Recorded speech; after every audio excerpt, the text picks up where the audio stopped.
Welcome everyone to this sixth and, for the time being, final webinar in this series. I'm sure we'll be doing more series in future.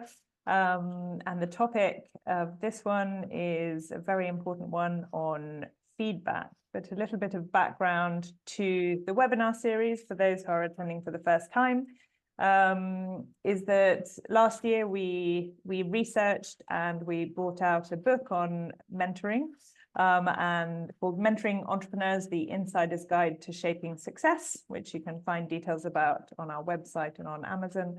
And in order to write that, we carried out a lot of interviews with mentors and mentees. And there was so much richness in the conversations that we couldn't capture it all in the book. It is featured in there in the form of some quotes and case studies.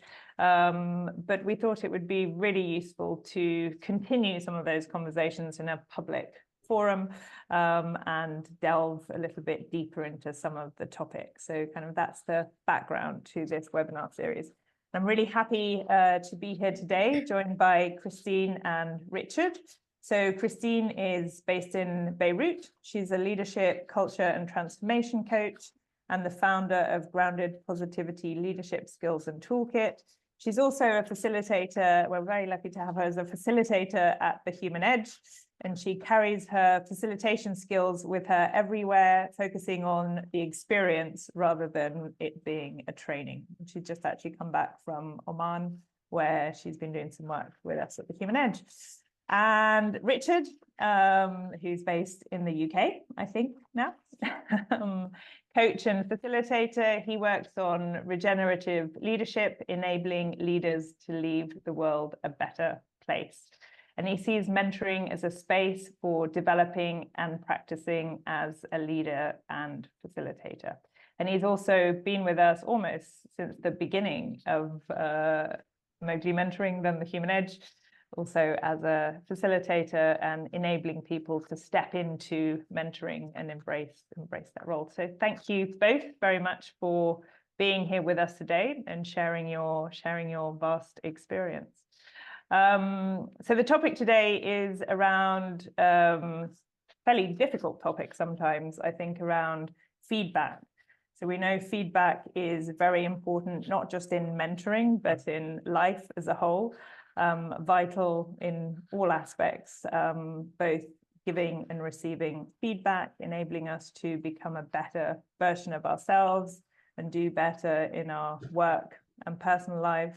And often our children or our friends can be some of the best people to give us feedback. So yes, I think giving feedback is sometimes a difficult process, and sometimes it's even more difficult to receive it. But ultimately it's something that we know we need to do. And I'm really keen to have this discussion to learn a bit more how we can do a bit better at both giving feedback and receiving it.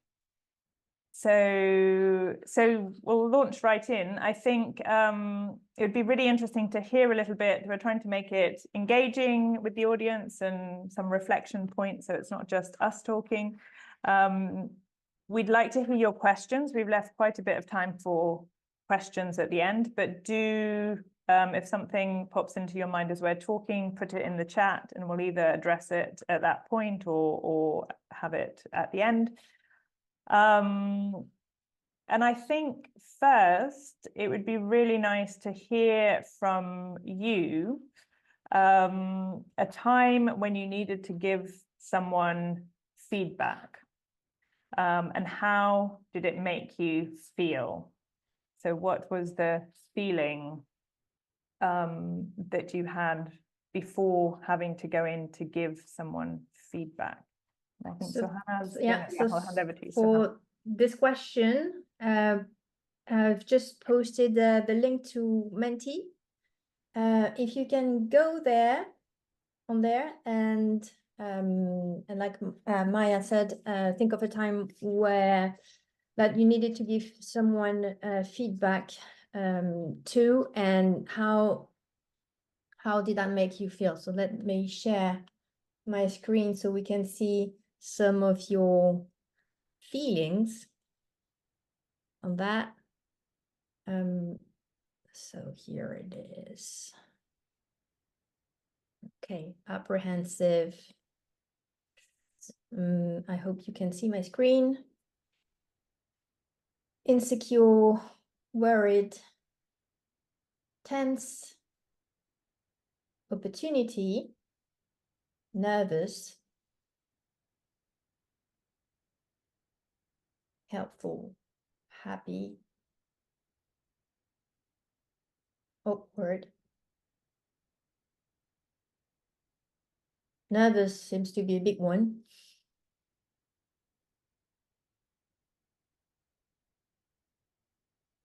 All right, we'll give it a few more seconds. Yeah, this is really interesting to see. Lots of, I think, yeah, lots around nervous and being anxious and scared. But a few positive ones as well. Opportunity, I think, which is great. So hopefully we will help you throughout this webinar to change those feelings from negative to positive by being more confident about how to give better feedback. All right, let me stop sharing now. Great. Great, thank you. Good. So I always think it's nice to start at the beginning, framing a little bit by what feedback is and why are we here? Why is feedback important? And what actually is feedback? Maybe kind of with that very open question, I'll hand over to Christine or Richard, whoever wants to jump in first. Go on, Christine.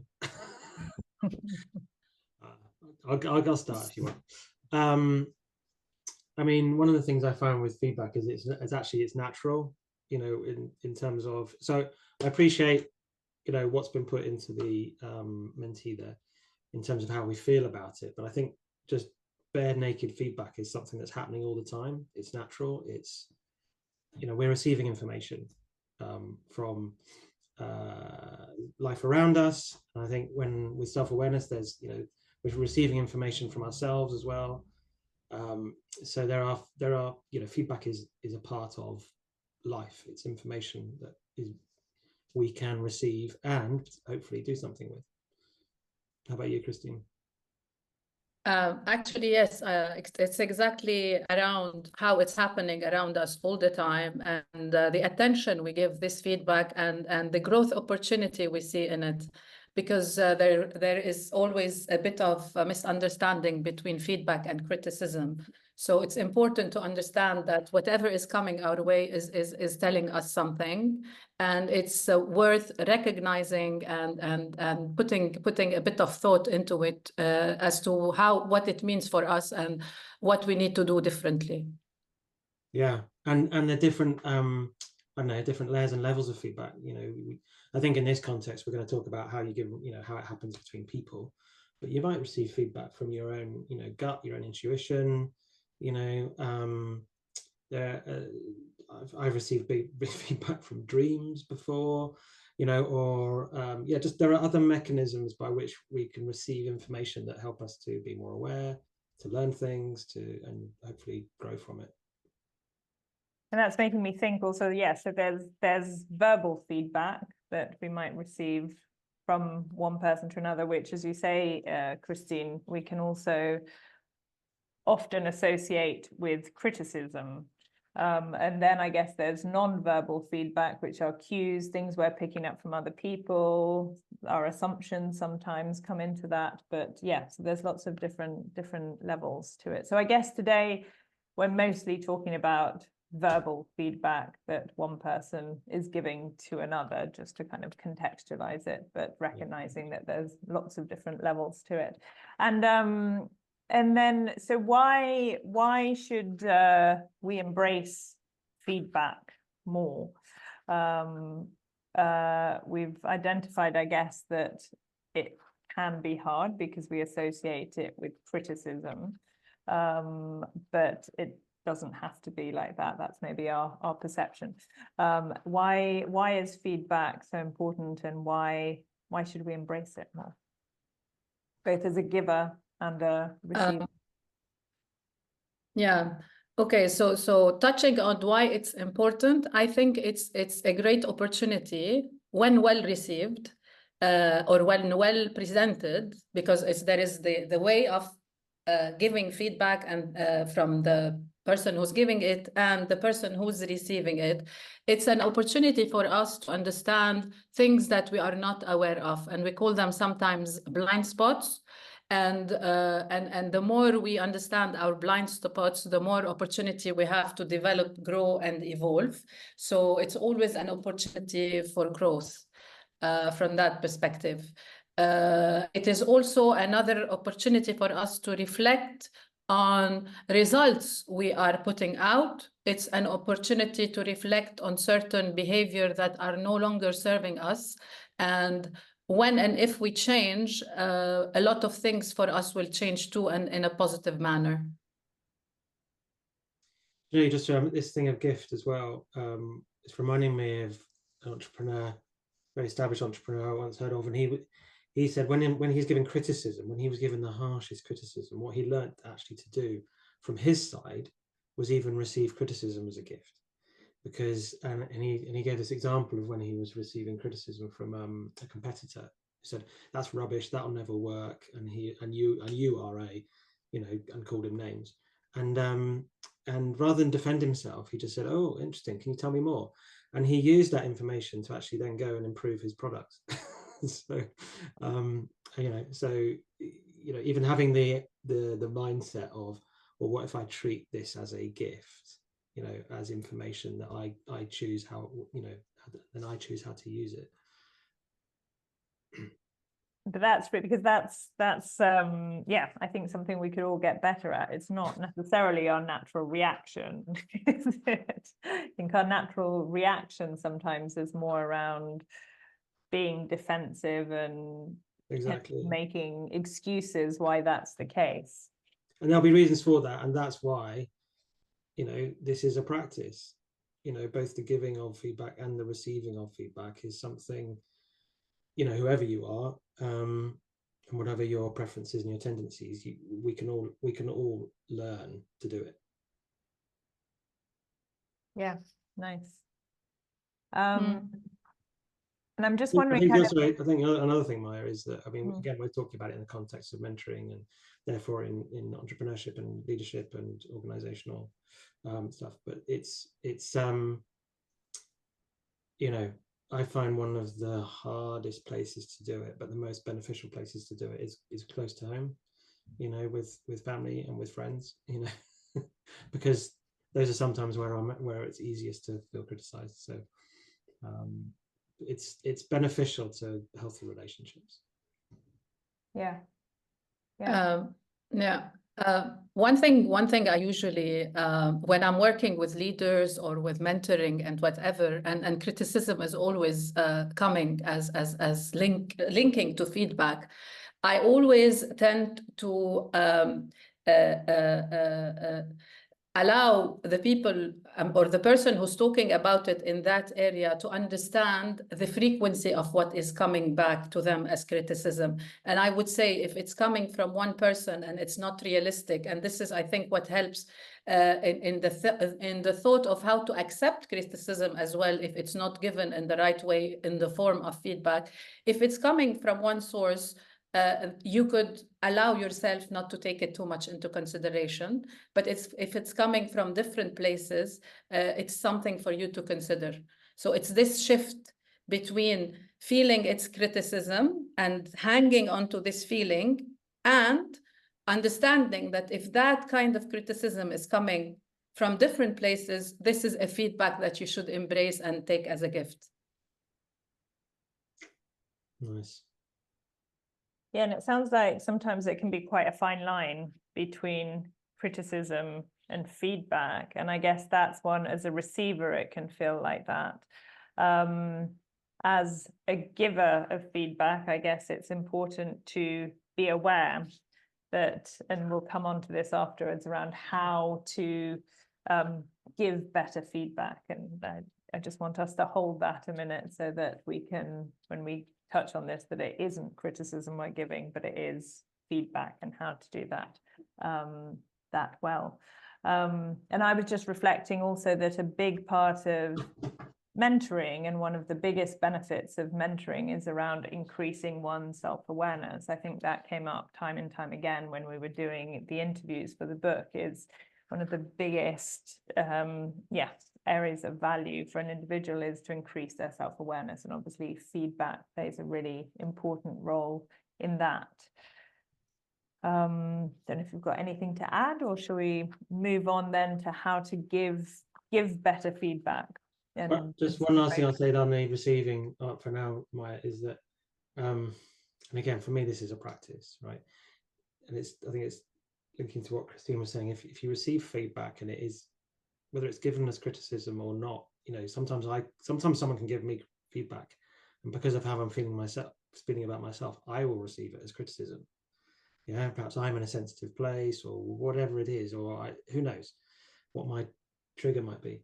But something else that I'm trying to learn is that we're wired to be slightly pessimistic. It's what's kept us alive. It's part of a survival. It's part of our survival is being on an alert. And you know, so even when it happens, it's just to go, it's okay. I'm having a neurological reaction to something that I don't like, and that's actually okay.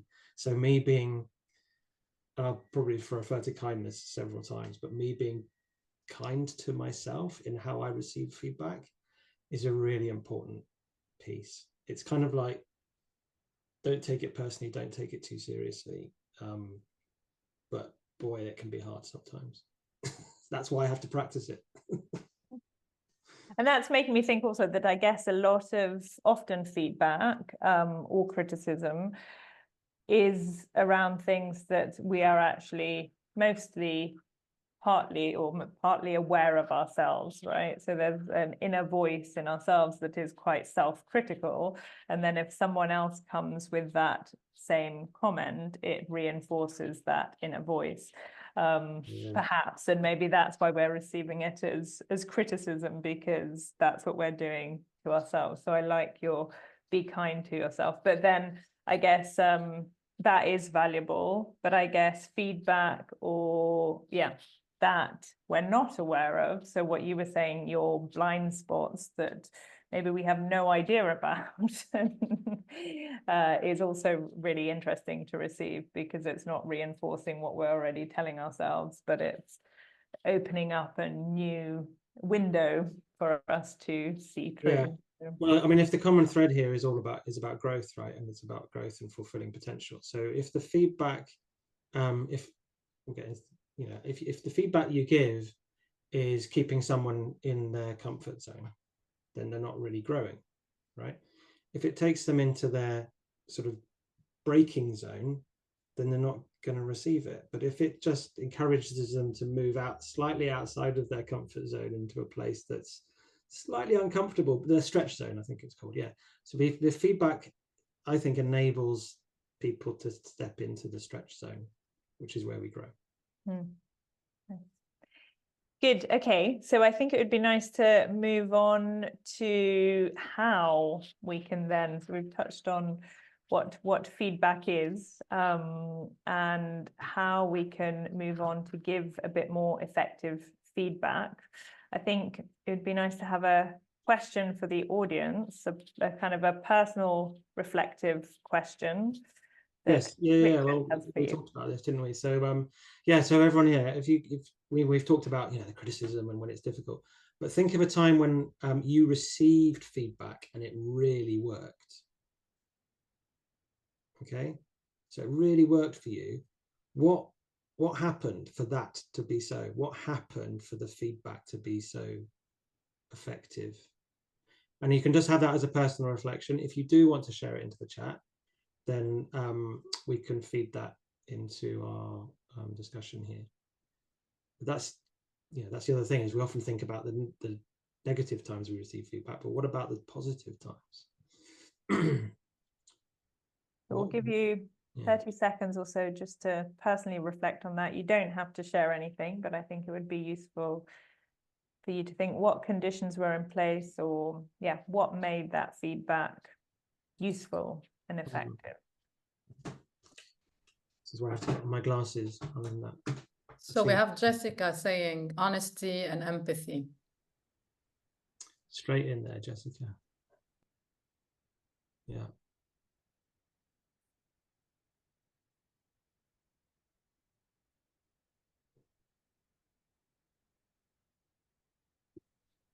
Hi, Lamia. Lamia is saying did not address anything personal about me. So it was not about her as a person, and probably it was more about what she was doing or That could sounds- improve. Yeah, that sounds like conscious boundaries as well. And So- also one of the tools I think we might discuss. Yeah. Okay, great. So we have Gerard who said, Gerald, sorry, developed more trust. So it kind of built the trust between the person who's giving the feedback and Gerard. And Nikki is saying grew as a person. So again, coming back to growth, evolution, and awareness about things we can improve. Okay. Nice. Good. Okay. So in the next bit, I wanted to discuss how we can give more effective feedback. And then maybe at the end, we can touch very briefly on how we can receive, if there's anything to add in there. So we've already touched on at the beginning and from the mentee poll that giving someone feedback can feel hard, can make us feel a bit daunted or scared. I guess we also have to be fairly confident in the feedback that we're giving, and that it will be valuable for them, and also know, I think trust was talked about, and honesty, actually get to be sure that we know that person well enough that our feedback is valuable. So really keen to hear from both you, Richard and Christine, around how can we make giving feedback easier? What do we need to be thinking about? And what's the process for it?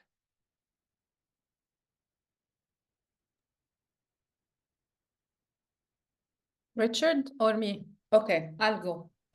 So basically, it is very important, because if I want to come back to what they've shared in the chat, developed more trust, it allowed me to grow as a person. It was not personal. So basically, it requires a high level of psychological safety or a strong rapport. Let's start from here. So when we are able to work on our relationships to create that safe environment, it becomes easier to be offered. It also requires a lot of, not a lot of, I mean, it requires to be a bit objective, and it has to be straight, relevant to a behavior and not the person. And this is what I think someone shared. It was not personal.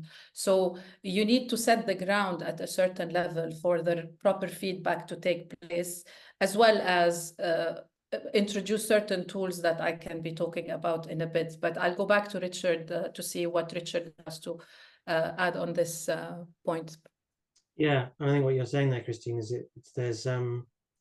there's preparation there. There's not just shooting from the hip, and because if we start from a reactive place, it might create a reactive place. And so there's that environment. I think part of that is self-preparation, and with that the intention. So it's like, why am I giving this in the first place, and who's it for? Am I trying to make myself feel better about an opinion I've got, or actually is it in service of the person that I'm offering it to? And what I notice is that if I've got some of my stuff going on, I need to get that out of my system first. So I might need to, if I got this as a coach, I might speak to my supervisor. But if I'm a mentor with a mentee, then maybe I journal first and just sort of, get some of my own whatever is going on out. And then I can see, that's part of my self-awareness as a mentor. And then I come back to, okay, so do I still want to give this feedback? Oh, yes. Why am I giving it? Who's it for? And then that will be that. I think that's part of it as well, is knowing that you're doing it for what you hope is the other person's benefit. I think that's another thing around perhaps humility, is you don't really know if it's going to be, you can give it with positive intention, but only the mentee will know if it's actually helpful. Yeah. That was just making me think, because before you were talking about being closer to home and giving feedback to those around us. It might be outside of a mentoring relationship, but then I guess the intention becomes a little bit more difficult. Is it actually in service of that person, or is it in service of me if they change their behavior? But so I think that's a really useful question to ask oneself. Really, so I had it actually last night with a situation, family situation, and what I should have done was just listen. What I gave was unsolicited feedback. As I say, always learning. And I guess that's really important too. I know sometimes, Richard, you talk about, yes, can I give you a piece of feedback, and asking for permission before giving it? Exactly, And that exactly. resonated with me quite a bit. That's part of setting the environment that Christine is talking about. So it can be done informally still, right? But a simple, may I offer you some feedback? And it's and I would say I use offering. It's just perhaps a bit gentler than give. And it also goes to personal responsibility at the level of requesting feedback. Seeking feedback sometimes before offering feedback opens a different pathway of connection, and especially in mentoring, because we always talk about peers in a relationship. So as mentor, if you tend to seek feedback and then offer feedback, it also supports the rapport, and again, it's like being vulnerable in front of your mentee, or as a leader within an organization, saying, I also need to learn from you. What can I do to evolve, to grow, or to do things in a better way? So it's a give and take. It's not only one-sided. Yeah, and actually, Christine, I'm going to draw in, I think, what Trang has said. If you give feedback honestly and it makes them sad, how do you deal with this? Something else you might do, Trang, is rather than feedback is, one way, I'm going to dump this with you and you deal with it. It's make it the beginning of a conversation. Make it the beginning of and naming it, saying, look, I'd like to offer you some feedback, and then I'm here to support you with whatever you think of it. Right, do you know what I mean? So it becomes part of that service of their growth, rather than, right, I've done my feedback, I'm out of here. And I guess then a question you were talking about preparing yourself beforehand. I'm just wondering, in terms of structuring the feedback, are there kind of frameworks or just kind of questions one can ask oneself, or a way to structure your feedback that can make it easier for you when preparing, but also delivering that feedback? I know we use some within our various trainings. Yeah, in our MSP1 course and all the mentoring journeys we take people on. So basically, yes, our most famous one at the human edge is the WEK. So basically, what is the WEK? It's a way for us to structure feedback. And then again, going back to Richard's point, it's not, let's do a WEK. This is not how it happens. It's everything we need to prepare, from the intention, what are we feeding back on, is it useful, and when are we doing it, and how are we doing it. So it's mainly constitute of 3 elements. We always kick off with what went well, because at the end of the day, people are doing things in the right way and they're doing well at something, and we always have to remind them of what they're doing well. And then we feed back that part.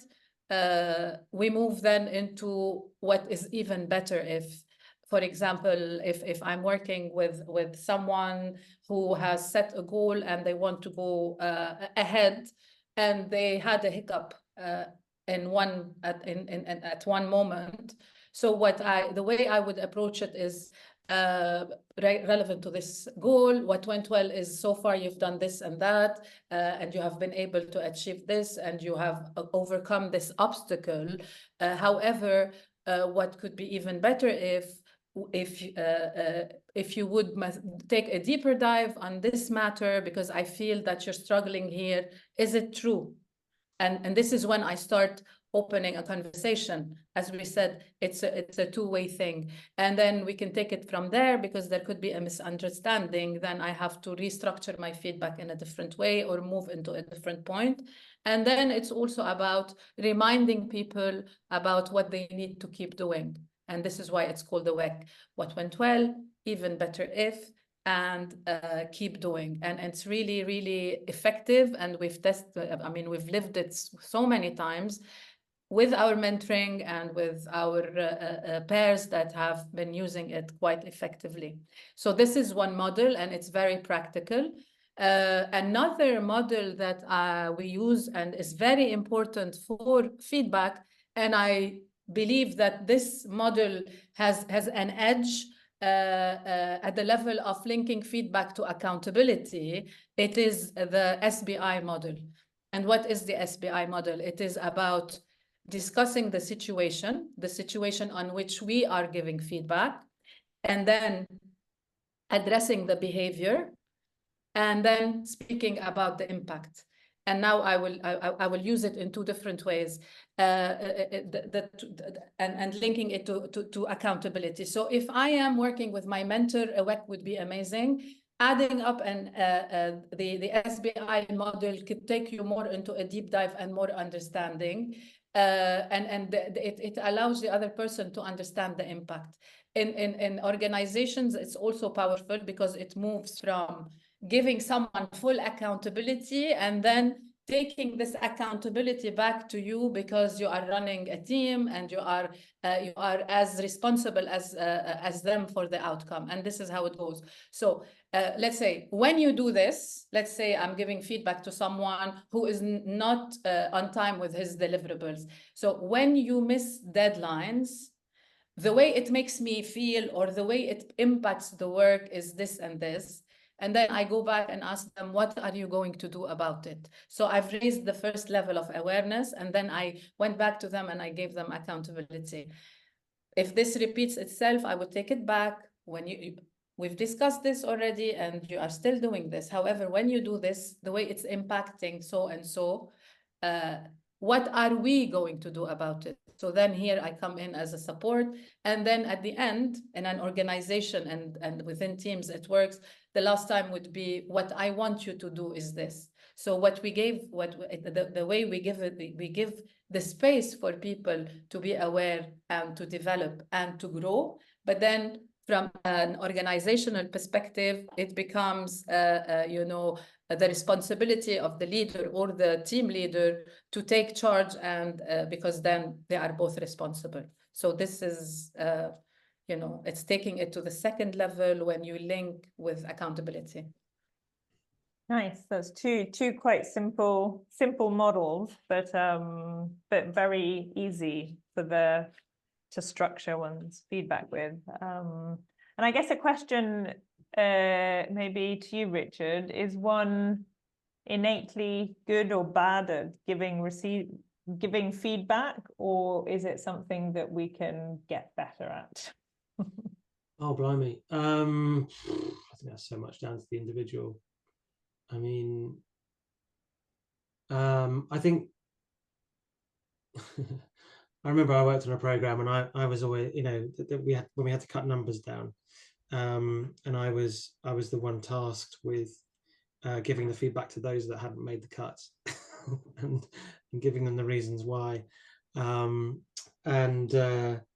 don't know, I guess some people just didn't like it, or they said that when they do it, it comes across as too harsh. So I was sort of given the task. So maybe I had something that they more of, perhaps it was empathy, or I don't know what, But even then, I think these are things we can still learn, right? So, and also we should be mindful of the feedback we give ourselves. If you tell yourself you're bad at something, I'm rubbish at feedback, then guess what? You're not going to be inclined to practice it. Whereas if you say to yourself, oh, I can learn about feedback from where I am now, then positive reinforcement, I suppose, which is what this is about. It's about positive reinforcement. So I do think you can learn it. I think something that we can all watch out for perhaps is the tone. So even when you're using a model, again, intention and tone, it's, because you can, I'm going to try and do this without being rude, but you can be very honest about something and say, this is my honest feedback, like this. And you can say it really abrupt, and you can be abrupt with it. Yeah. And then you can say, my honest feedback is this is the way I see it. How does that sound? And you can use the same feedback with a different tone, and it's going to be, it's back to how we communicate. We communicate far more through body language and tone than we do through actual words. That may be something harder for people to practice, actually, because you can learn the model, but doing it with a tone that's going to be received, that's firm and fair, I would say. Who knows? Perhaps we need more. But then, buddy up with someone. Buddy up with someone that you already have a trusted relationship with, and practice it. But yeah, I think I'm hearing that we can get better at feedback. And actually just listening to you now, Richard, and some examples of how you've given feedback, I think we can learn a lot from others who are good at giving feedback and getting ideas from them. I thought it would be really interesting if you're both willing to hear from you about a time when, so maybe Christine, for you, a time when you have received feedback, and how that made you feel, and how you took that on board.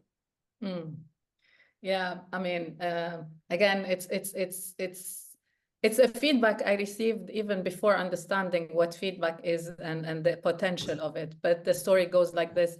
I joined an organization that is male dominated in the architectural field. And I remember the first time I was the youngest architect with them. And I remember one time I went back to my boss with a problem. And I went into his room and I have a problem. And he looked at me and he said, okay, what's the problem? And I said, this is the problem. He said, sit down. What do you think? And he discussed it with me. Okay, I went back, solved the problem. Sometime further, another problem. I came back. I have a problem. He's like, what do you mean you have a problem? You cannot come into me with a problem. He said, if this is the problem, what is the solution? So it's like he moved himself out, and I got frustrated and I had to think. And then I came up with something, obviously, because he believed in my potential. He saw something in me that I didn't see in myself. And then I went back and I did it. The third time I went in, not learning my lesson in a way, at the level of, we have a problem. And he looked at me and he said, you get out of my office. You don't ever come back to me with a problem without 3 solutions. So at that time I was like, whoa, I got upset and everything else, but it clicked in my mind, and it became my way of dealing with problems. And to the extent that today, when I'm sitting with my clients discussing, challenges, barriers, and things they want to work on, and they're stating what they're saying, they would go, I am sure already that you have 3 solutions in your head. And this is how it marked me. It frustrated me at the beginning because I thought it was very harsh. And then when I took it in with an open heart and an open mind, and I started really practicing what has been given to me from someone that I believe was a great mentor to me at a young age, this is how it impacted me. Nice. Good example. You can see, Christine, it's such a classic example of effective feedback because you're still using it. That if we can give feedback in a way that it's received, to Manel's point in the chat, that it is received and then used, and if it can be then used again and again and again, I mean, wow, that's impactful. And I want to link. Makes me feel a bit responsible Sorry. in a good way. Yeah. Right? I want to give the kind of feedback that can be reused and shared. And linking back to everything else we were talking about, imagine if it was the first time I went into his office and he said, you get out of my office, you come with 3 solutions, and then, so he kind of built this connection with me. He created the safe environment that ensured that when I'm in trouble, he will sit with me and talk. And then he started giving me wings to fly, to go find my own. So it's the environment, the intention, and everything else we've covered so far. And this is what makes it a story to tell and a feedback to share after, I'm not going to say how many, 20 years. And it sounds to me also like it was very useful feedback. Obviously, as Richard said, you're still using it today, but it wasn't commenting necessarily on you, and it wasn't necessarily given either as direct feedback, but it was more around the situation and the behavior. And so feedback doesn't always have to be, you're not good at this, get better at this, but about the situation. So really useful. And Richard, I'd love to hear, just listening to you and how you give feedback, I think can give us all a lot of different ideas and ways of giving feedback. But I know you've had to give feedback to a lot of different people. So I'd love to hear an example from you when you've had to give feedback and how you've dealt with it. And by the way, I also think there's being adaptable, reading some of the chat about, I'll just say when to be adaptable. I think sometimes the kind of feedback someone needs is a bit of an arm around the shoulder, and a bit of encouragement. I know I need that kind of thing. My inner critic is fairly harsh. So receiving positive encouragement that is genuine, not just people pleasing, right? It has to be genuine. So it comes through their observations and their values. That's really important. But sometimes it's appropriate to be, someone saying, radically candid. And I think of a time when someone, mentee, positive relationship, there was a particular behavior that was being repeated, which was leading to, them not doing what they said they would do, plus actually breakdown in communication, arriving late, these sorts of things. And I did my own stuff, by the way. I thought, wow, they're really not valuing and respecting me or this process. So I actually went away and journaled on that and go, hang on, I don't know that. I don't know what's going on for this person unless I ask them. So put my stories to one side about poor me, and but then went back to them and within this, everything that we said within the environment of our relationship, I was able to say, look, in our agreement of doing this mentoring, we said we would do these things, right? And this would be our commitment to each other and to the process for your benefit. This is what I observe is currently happening, right? So from my perspective, you're not keeping your end of the bargain, okay? And I am not here to mentor you to fail. I'm absolutely here to support you when failure happens, but I am not here. That's not why I show up for this. Now, if you want to continue this relationship, I'm here 100%.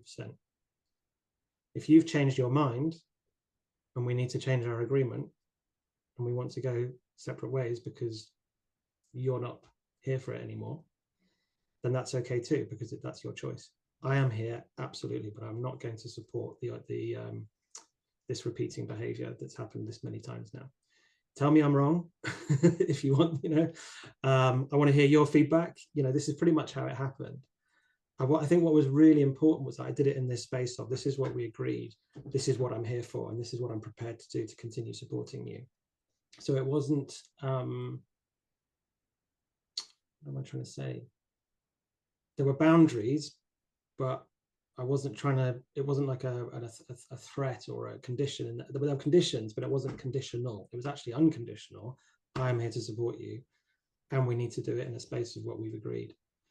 And it was a bit of a, the risk was that they might turn away and, But it was genuine. It was genuine. It was authentic, and it has become a bedrock of our ongoing relationship. Being able to be that candid with each other, because we know we do it with love. I'll stop there because that sounded like a lot of my voice. Did that answer your question? And yes, yeah, lots to reflect on, but nice example. Thank you. I think looking at the time, we should turn it over to questions. I think we looking- have, yeah. Oh, sorry. I think we have one question from Laura in the chat. Maybe Laura, if you want to come off mute, maybe to ask your question. Hi, can you hear me? Yes. Yes, so my question is relating to telling the difference between when it's a moment when we need to give feedback and when it's a moment where we actually need to reflect on our own leadership. What kinds of questions can we be asking ourselves to make sure that we're being as self-aware as possible in the way that we lead, and that we can understand our own part in whatever's not working? Because often it can be a combination as well of something that you'd like somebody to be doing differently, but also ways that we can support them better. Do you have any tips or advice around how we can reflect on that to be as self-aware and introspective as possible, and so that we don't then give unnecessary feedback or criticism that's not fair?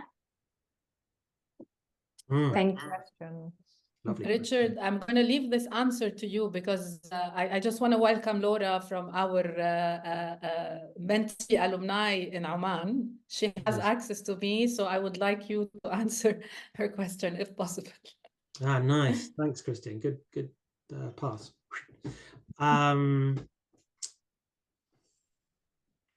Great question, Laura. What are my thoughts on that? I mean, this is my style, right? So, you know, I would always encourage you to find your own style. Everyone I work with, find your own style, find what works for you. And that might include some experimentation, trying things out. But for me, what I would do in that, I would be asking myself questions like, just to start with, is like, what of this is mine?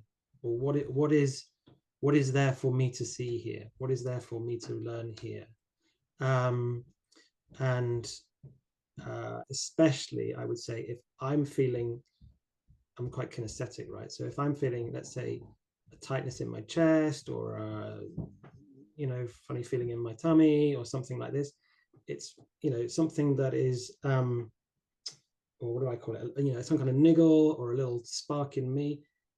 I'm the one then that tells me there's information for me to take on board there. Okay. And then what I find is when I'm feeling neutral, then it's probably something for the other person, right? Because I think in your situation, or in most situations, it's probably a bit of both. It's probably a bit of both. So I don't know if that's really answered your question though, but being able to, you know, what of this is mine and what isn't, I think it can be a good starting point. I just want to go back to your question. Yeah, what do I need to be aware of? What do I need to own here? You know, and trust your own responses. Another thing you can do is take that to your own mentor, you know, your own supervisor, whoever that could be, a sounding board for you. So you talk it through, so that when you come to the person that you're working with, you can generally go back to them and say, and do the SBI, you know, here's the situation, here's the behavior I notice, you know, this is how I feel about it, what's going on for you, because the impact is this. But you're doing it from, let's say, a cleaner space. So the self-reflection is like the hygiene that you do first. Does that help? Yes, definitely. Thank you very much. Yeah. And are there ways that that we can incorporate that into the SBI or into the feedback itself, where we're also inviting feedback from them about what they might perceive our role to be or our responsibility to be? I think that's very wise. I would always make it two-way. I would always, you know, is there anything that I'm not seeing? Is there anything that and sometimes it's like, is there anything that you need to tell me that, you know, you haven't shared? Is there anything that I'm not seeing here? And I would always end it with, and I think Christine's mentioned this earlier, is, and how can I support you? You know, and then and what you also might include is, here's my request. Yeah, you know, do you have any requests of me? Yeah. Do you have any, sorry to come back with another question. Do you have any advice for people who are on the flip side of that? So people who are receiving feedback where they feel like this may not be fair, and actually the failure might be on the part of the person who's giving the feedback and the leadership or the system or whatever. Are there ways that we can, are there techniques or things that we can say to safely give that feedback or ask for support? Also, If the great person who's question. giving it may not be being particularly introspective and considering their own part in it. Yeah, and also it gets really complex when you start to, you know, you look at relationship dynamics. So within, I mean, I'm going to hand over to Christina in a sec, but within an organization, you know, you might need mechanisms where the person receiving the feedback actually gets a chance to go and speak to someone else if the person that they're receiving the feedback from is part of the issue. And that's very common. I mean, it's very common. I think the number one people, there was some research done, the number one reason that people leave an organization is the relationship with their boss. You know, and if that's the person you most readily receive feedback from, you know, creates quite an interesting dynamic. But I think if it in the relationship, I'd be saying, you know, you're wanting to create that psychological safety where the person receiving can also say, okay, thanks for that. This is what I notice. You know, actually, I don't get that bit that you've just shared with me. But Christine, do you also have mechanisms where in the organization? Yeah, so basically, I mean, and coming back to a situation where this happens, it means maybe there has been a certain recurrent feedback that the receiver did not kind of find useful or was not able to. So I would divide it into two sections. Anything that is anchored in reality and you have a solid, tangible proof on the behavior, you can share. And then what I would do when I'm not sure or I feel the sensibility of the other person receiving feedback, I would always start, I have a feeling and I might be wrong. This is my feeling, or this is what I see. What do you think? Am I spot on? Am I missing something? Am I? So this, I think, diffuses the resistance or the pushback from the receiver, as well as creates the space for the other person to share. Because there's always a missing layer for us that could be relevant to things that are happening outside the organization. So it's our capacity to create the space where communication is taking place. Asking, and I always say feedback is an art, and an art that embodies all the communication skills that we need to either be a good mentor or a leader. So good listening skills, listening to understand, open-ended questions, clarification, summarization, all of these tools that we learn as mentors, and here I'm addressing those who were on our mentoring program, are part of a feedback. So we should not forget that we have this toolbox. And intuitively, most of us are afraid to connect to this intuition, because you would feel something coming in or not showing up, and maybe you wouldn't have the courage to say it. But the thing is not to say it, it's to ask and to question yourself, am I right? Because we all tend to be wrong sometimes. And this question by itself, for you being a leader talking to a subordinate or a peer or whatever, puts you in a place of vulnerability where you show up more of a leader who's there for them to shine, to grow, to support, and everything else we've been talking about, like the example that Richard shared about his mentee. I'm here to support you. So let's have this conversation. I think also, Christine, is there are things we can learn. Like one that's really helped me is in disagreement, learning to just say, okay, it's okay to see this differently. We see this differently. Okay, so another one I like, my partner and I use this. She works in sort of does systemic work, and it's like, when things get emotional, stick to the facts. You know, because we interpret so much, and so much of it we do unconsciously anyway. So there's all this interpretation happening emotionally, etc., etc. So going, okay, let's, you know, just breathe, step back. You know, actually happening? What's my experience? What's your experience? And where can we meet in the middle? Just And there's looking at sorry, there's time. always a cue coming before. It's like when people start justifying themselves. This is when this is your sign to say, oh, okay, I need. This kind of links a little bit very quickly, 1 minute for this final question, which is what are the potential negative impacts of crossing the red line in giving or receiving feedback honestly? And how can one maintain it as positive and constructive feedback? I don't know if you've got a 1 minute answer to. I always go to what's the effect? What's the effect? So if the effect is it breaks trust, it breaks the relationship, it breaks communication, you know, but I get to feel I'm right. Is that what you want?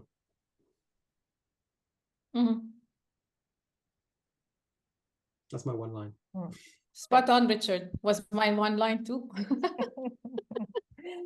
Great. Well, thank you both. We're just coming to an end. I'm sure it's a topic we could go on talking about for another couple of hours, couldn't we? But for all those who are interested in knowing more about feedback, but also around the stages that have to come before giving the feedback, such as active listening, asking powerful questions, building the trust, we have our course, which is the Mentoring Skills and Practice course, which Richard is very involved in. So you have lots of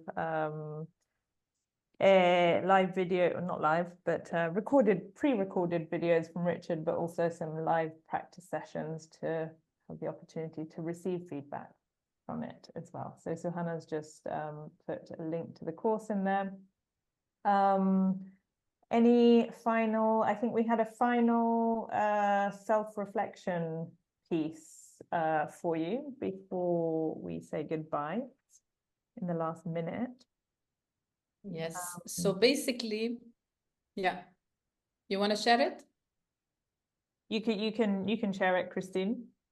Okay. So basically, now that we know what we know and we've covered what we've covered, we'd like you to think of a time that you gave feedback and it didn't go well. Now that you have been equipped with some tools and some models, what would you have done differently for this feedback to be more, accepted and productive? So that's a parting question. You don't have to share it with us, but we're going to leave you to sit with that after we leave. So what would you do differently going forward? Or what will you do differently now that you know what you know?